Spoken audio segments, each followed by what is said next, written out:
Alright, so this is my last day on the Mississippi. I'm at mile marker 318, and 303 is the Red River. So it's a big day. Been going for 4 months and 2 days and 2,400 miles of the Missouri, roughly.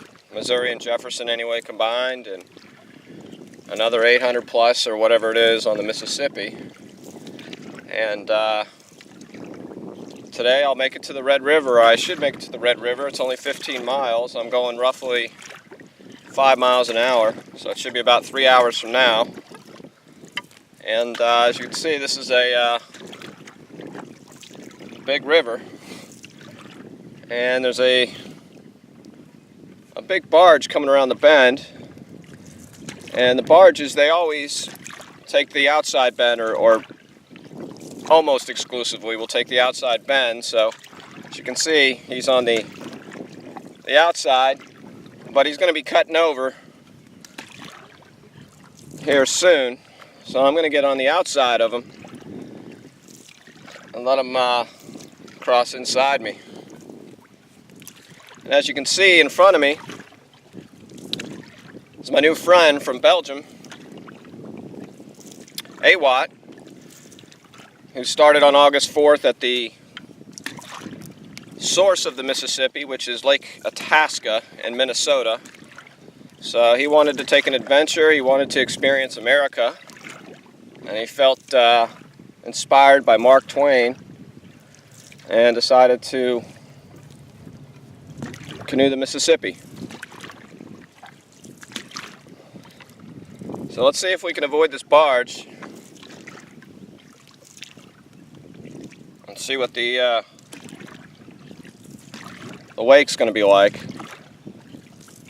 And these barges, they see you. They've got radar. They see you. They talk to each other, so they know we're out here. Of course, I don't have a marine radio. If I had a marine radio, I could actually interact with them, and they could basically tell me, you know, where they're at. So this doesn't look like too big a barge. It's maybe got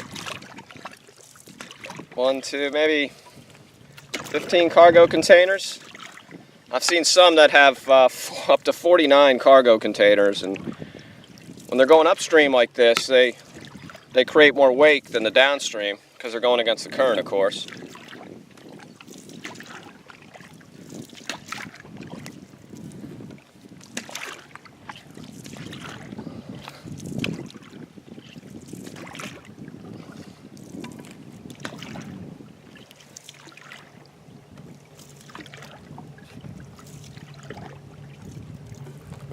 And it's a beautiful day here on the Mississippi. It's Monday, October 6th, and it's actually warm. Past couple nights have been cooler at night, which has kind of kept the mosquitoes at bay. And fall is in the air. You can start to see the leaves. Well, you can't really see them change, but the green is getting a little lighter, and pretty soon they'll be turning yellow. And the weather will definitely be getting a little cooler.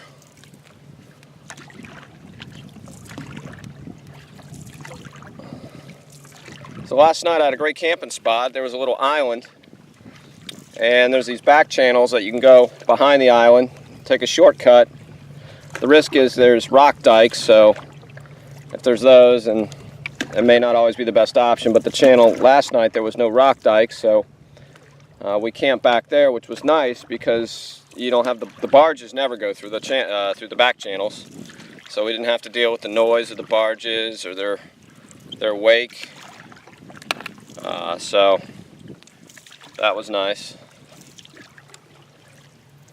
Say hello. Hello. You're being recorded. This is my first video on the Mississippi. I've done one on the Missouri. I figured this being my last day on the Mississippi, I should have some sort of proof, I guess you could say, that I've actually canoed the Mississippi. So when's this barge going to turn? He's already turning. Yeah, so you can see. Should I head into him? That'll make a great video. Don't you think? I'll probably get a lot more interest in my... I always wonder if you get run over by a barge, if you can hold your breath all the way to the length. Oh, no, yeah. If you... It's a pretty short one, I might be able to do it. That's... I'll tell you what, you try, I'll record it, and we'll see if you make it, okay? I'll be there to pick up your body alive or dead, you know? So, now you hit one of those things, and it's... I'll give my body to art instead of science. There you go, yeah, it's... So why'd you decide to canoe? Mark Twain inspired you? What were some of the other reasons? I think the main reason was I was inspired by blues and jazz and all the stories. I mean, blues and jazz, it's all around the Mississippi. So Yeah, it's ingrained in the culture here, there's no question. See what it's about the Mississippi. I've heard it's a great river. Well, let's check it out. And I wanted to change pace because I was tired of hitchhiking for a while, and I wanted to do something different, and it fitted inside my budget, so I thought, let's go for it. Why not? Let's at least try and see what happens. Yeah. Now I'm here. Excellent. So as you can see, on the right side of the river is Louisiana, the left side is Mississippi, and the left side will turn to Louisiana right at the time I get to the Red River. And you can see the barge is safely turning to the other side. Small barge. It's a small barge.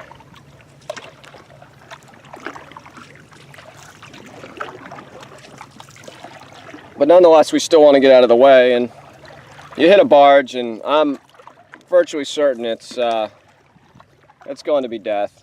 You don't want to hit the barges. I heard a story about a guy once who was paddling the Mississippi, and there were two barges coming and he was in between. He tried to get out, but he was too late and he was hit by it. Did he die? No, he was just hit by it. It means that, I don't know, I think like just the tip or something. Oh, really? Like really just the edge. Yeah. Well, you get hit in the front of one of these things, and that's certain death, because that'll suck you in. That's the end of it. Yeah. Maybe if he sideswipes you, perhaps you'd... I think your best chance of survival is grabbing the little pole that always hangs in front of it. I think it's a depth meter. They hang in front to see how deep the river is. Well, I hope I never get that opportunity to try that theory out, but you could be right there. And he's going to slow down. You know, I don't think he's going to keep going, you know. He's got a schedule, but I'm sure he could deviate or alter his schedule. I think upstream barges have a shorter turn to stop there. Yeah. So yeah, this is a upstream barge. Really powerful, so. Yeah. You would hear a big rumble of the engines going backwards. And a big shouting and people running towards the front of the barge. That'll be the last thing that you'll hear. That's a violent death. Yeah.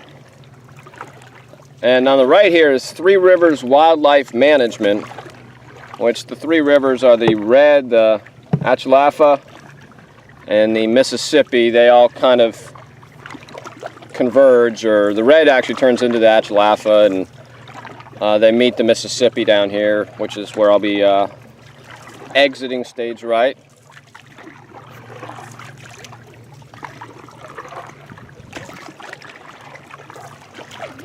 So yeah, this is actually a very small barge. It's probably only got, what, 6 containers? 4 of the containers are pretty large though. They're just empty. You think they're empty? Yeah, when they're this high up, they're empty. Okay, well that's something I did not know, so there you go. So it's almost like a deadhead then, they call in trucking.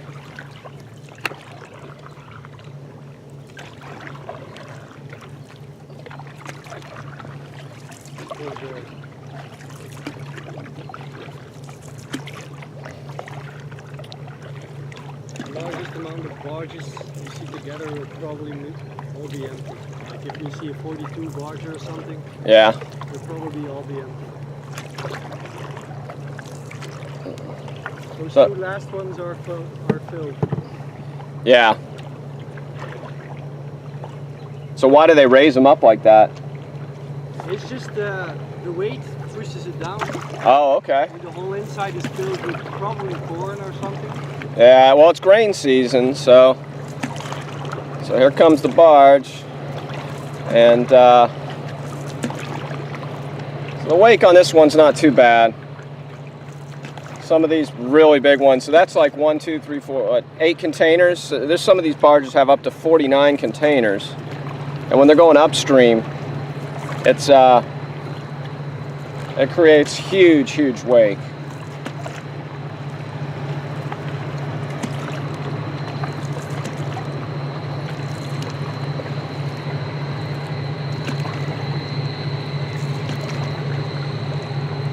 So I always give them a salute.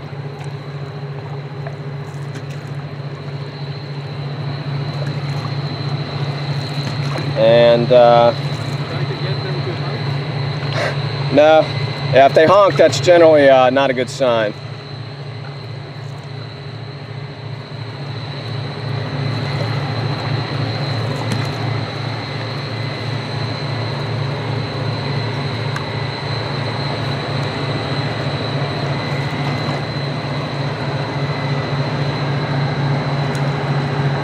And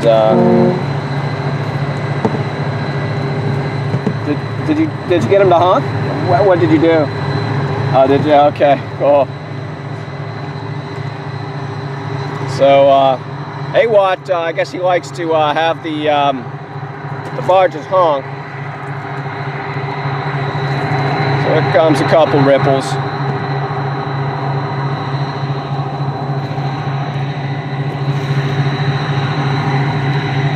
It's actually kind of fun when you get the wake.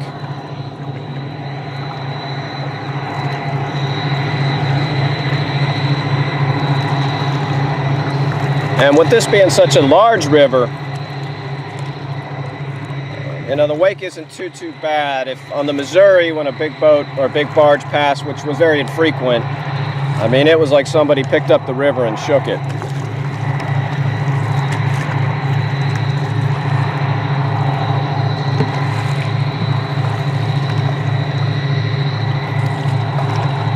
So that's a pretty common occurrence here on the Mississippi, just to avoid the barge, deal with the wake. And so I should be at the Red River in about 3 hours or so, 4 hours perhaps, and I've really enjoyed my time here in the Mississippi. It's American iconic river, a world iconic river really. And proud to say that I've paddled almost 900 miles, 800 miles, whatever it is of it, from St. Louis down here to the Red River. So until next time, we'll see ya later.